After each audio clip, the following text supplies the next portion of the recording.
So, yun na nga guys. Ngayon ay aming last day dito sa Brusco Mansion.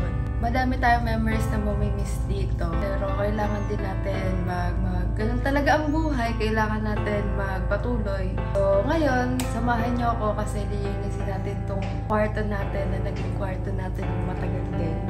Last, nalilis ko na sa kwarto na to. At yung ibang gamit din namin ay natanggal na din namin. So, mapapanood nyo sa vlog ni Mr. Paano namin nahakot yung sobrang dami namin gamit dito. So, naban kasi si Mr. ng 2 weeks sa YouTube. So, abangan nyo na lang yung mga vlog niya. At a-announce ko din dito kung kailan siya makakapag-upload ulit. Ay, yung ibang gamit, di pa namin hinakot kasi gagamitin pa namin ulit mga panglinis, ibang pagkain. Ngayon, samahan nyo ako maglinis dito sa kwarto namin, dito sa Brusco Mansion, at sa pag-alis namin dito. So, alalahanin din natin yung mga masasayang araw natin dito sa Brusco Mansion. Madami din nangyari, madami din mga naluto, may natanong din ako. I-comment yung mga kung ano yung mga paborito yung vlog ko dito sa Brusco Mansion.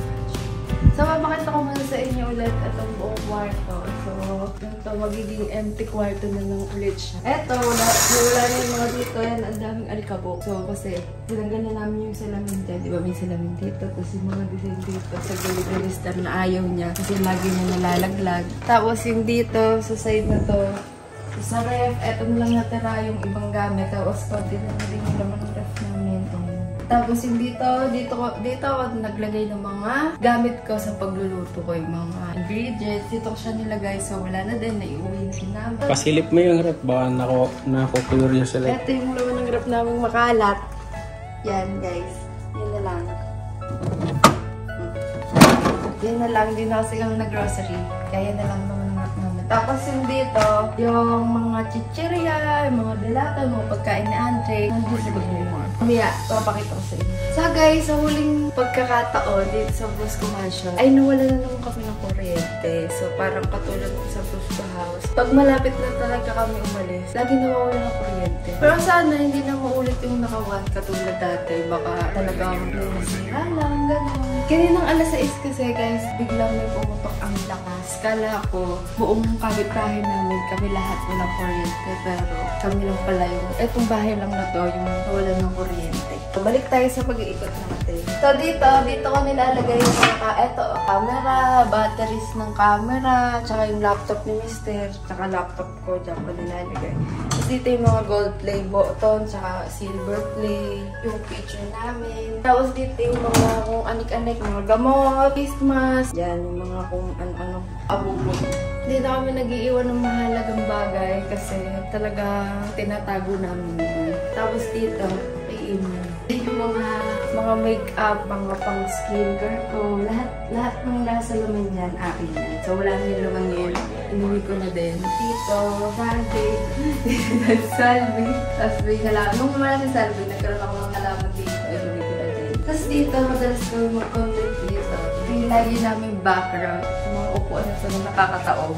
Nakakataob talaga pag di ka umupo ng maayos. Tapos dito yung, maranakot dito yung mga laruan na antik na sangkatera pang mga nerf gun. Dito yung nakalagay. Diba yung tinatanong ko sa inyo dati na paano siya i-organize kasi sobrang kalat. Tapos eto, dito yung mga gamit nila ni Salve, tsaka mga vitamins ni Andre. Tsaka nalagyan ng mga bag ko. Sige.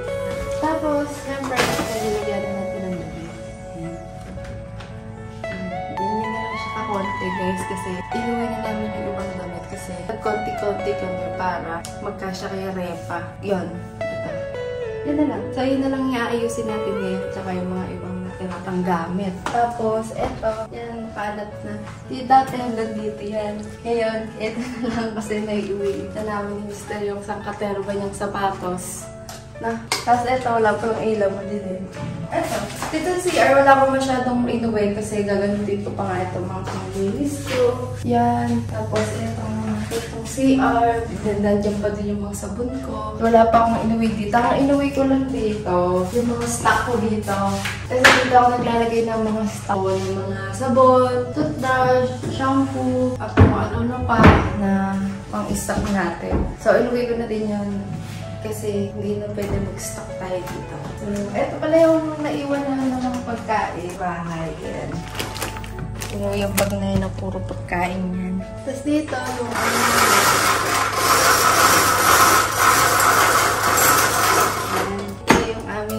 balcony. Dito, di ba dati meron dito na salve yung kulungan niya. So, naiuwi na din namin yun. Tapos, yung mga halaman ko dito, inuwi ko na din. Tapos ito, tatapos ko na yan.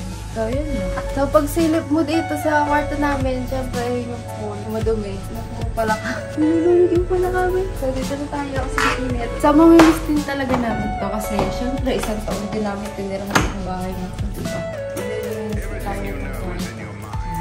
So, bago tayo mag-umpisa sa ating vlog, ay may papakilala ko sa inyo kung paano kumita ng pera. Ito ay nagbibigay ng malalaking papremyo at mabilis pa mag-cash out dito. At ito ang tinatawag na 1xBet. Ang kailangan nyo lang gawin ay i-click yung link na nasa description sa baba at magre-register na kayo. Huwag nyo kakalimutan yung promo code ko na CHAR at makakakuha kayo ng bonus up to 7,000 pesos. So, syempre, kailangan nyo mag-cash in. So, i-click nyo lang yung GCash. Yan. Then, syempre, maglalagay kayo ng minimum na 300. Then, yung GCash account number nyo at yung GCash account name nyo. So, ganun lang kadali, guys. So, ngayon, hahanapin na natin yung swap plan. Swap plan. Yan. So, ngayon, magpe-place bet tayo ng 50 pesos. Then, tatanong tayo dito. Oh, yan, di ba? Nanalo agad tayo ng 65 pesos. Take winnings. So guys, yung 50 pesos ko, nadagdagan ng 15 pesos. So, huwag nyo kalimutan na ilagay yung promo code ko na CHAR para makakuha kayo ng bonus na up to 7,000 pesos. At i-click nyo na yung link na nasa pin comment at tara na maglaro sa 1xBet.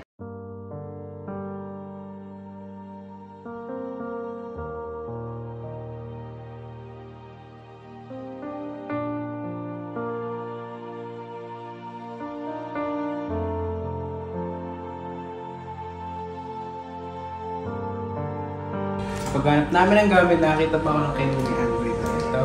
Tapos ito, ang pag pinagsama kami ni Mrs. Yan. Timo. Gotcha. Masarap to, Big. Masarap to. Ngayon ako nito ko na marami ka. Ngayon ko lang makatikim? Tikman mo, masarap to. Ano ba ito? Yan, baka kunin tayong endorser. Sarap na. Para siyang sneakers. Yan, magagamit ulit namin yung pinampalawan namin na bagahe.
Okay, na-clear na namin lahat.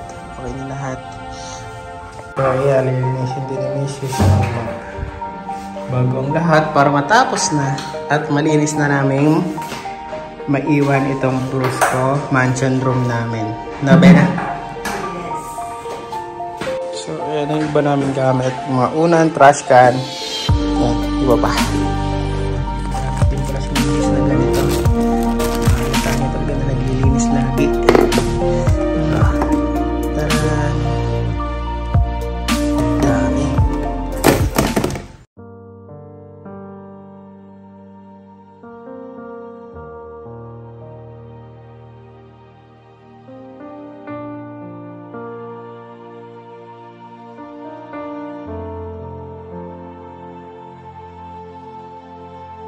ay ilalagay na ni Mrs. yung mga nasa rep.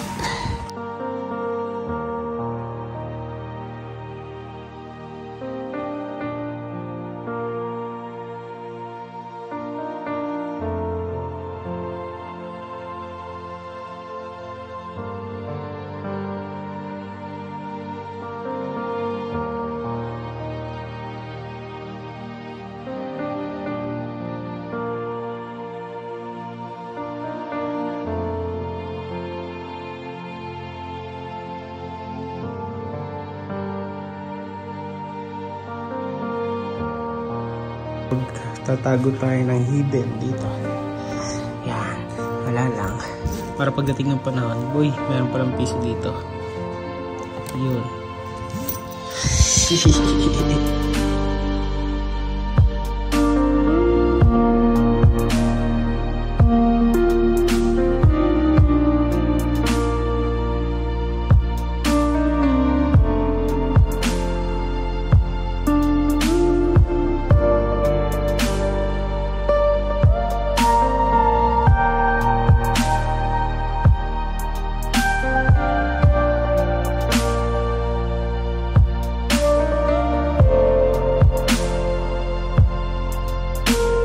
So, yun guys, eto na siya ngayon. So, naalala ko niya sa itsura na yan. Yung dating lipat pala kami dito sa Boston Nation. Yan, pwede na ulit siyang lipatan ng bago kasi malinis na siya. Mabango pa. Ganyan yung itsura nung ano kami lumipat dito. So, sama dito.